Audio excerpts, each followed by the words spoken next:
Hi, it's Sunday night, just about midnight. Um, Spent a lot of the day um,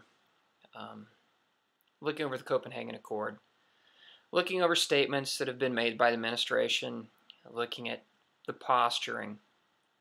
As I said before, as a strategic planner, you have to look sometimes a decade ahead to really know where you're at today. And in order to do that, we look at what people have done in the past or how they stage things up. As I said, contracts or treaties are really negotiated under the false flag of drama.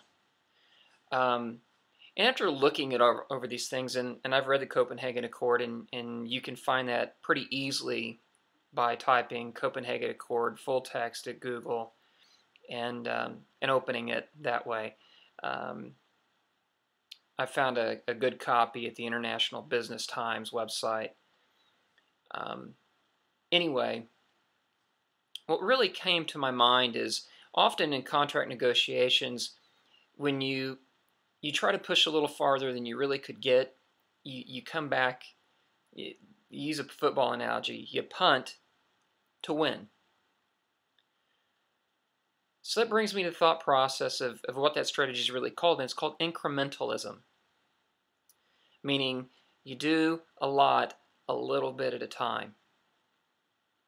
So don't sit on your laurels here or on your hands thinking, well, there was no great treaty put into place. No. Download the Copenhagen Accord and read it. Read between the lines in it. Now remember, before Copenhagen, President Obama basically postured with the EPA to saying, if you don't pass this, we're just going to go ahead and do it under the Clean Air Act.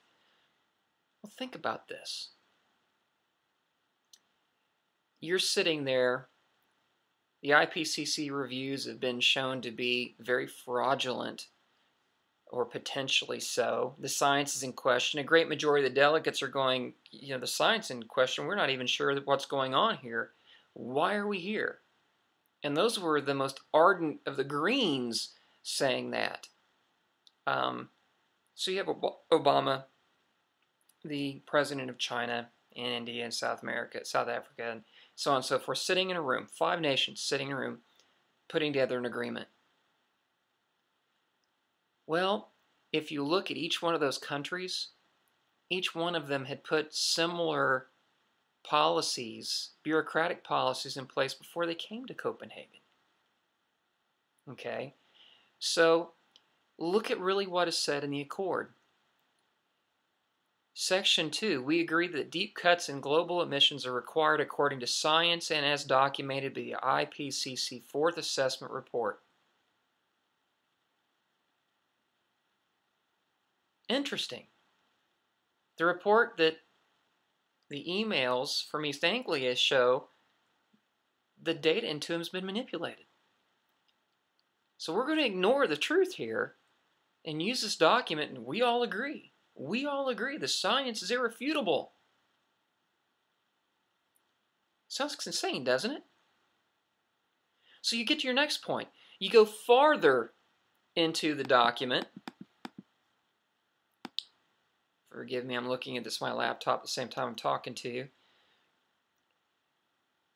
You're looking at sections 5, 6, and 7, and 8.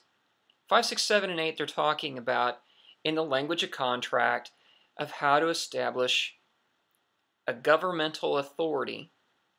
Now, they're using all different words on what they're calling it, but that's what it is.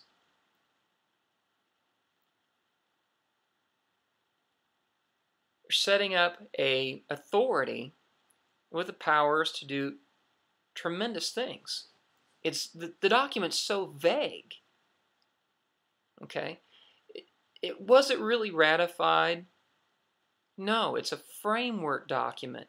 But when you are looking at things, if you build a frame or a foundation and you fund the operation of an organization, isn't that organization founded?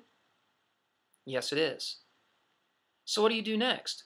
Well, we'll give it a little more authority, and we'll give it a little more authority, and a little more authority. See, when you look at when the gas prices came up last year, you really look at it, it wasn't a quarter a day they went up at first.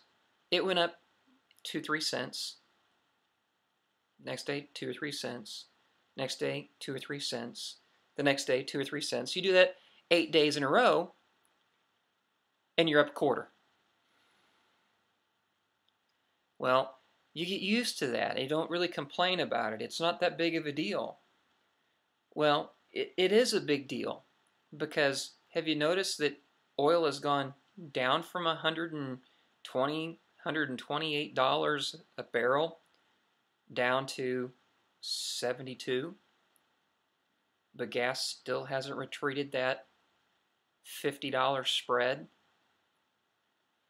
You know, locally gas here is $2.34 a gallon. The highest point, it was only $2.78 a gallon. Okay, 40 cents. If you look at the percentage drop, gasoline should be $1.80 something. And that's my point. When you incrementally increase, things never, ever incrementally decrease. Not all the way back to the starting point. When you get a lot, they only give back a small slice.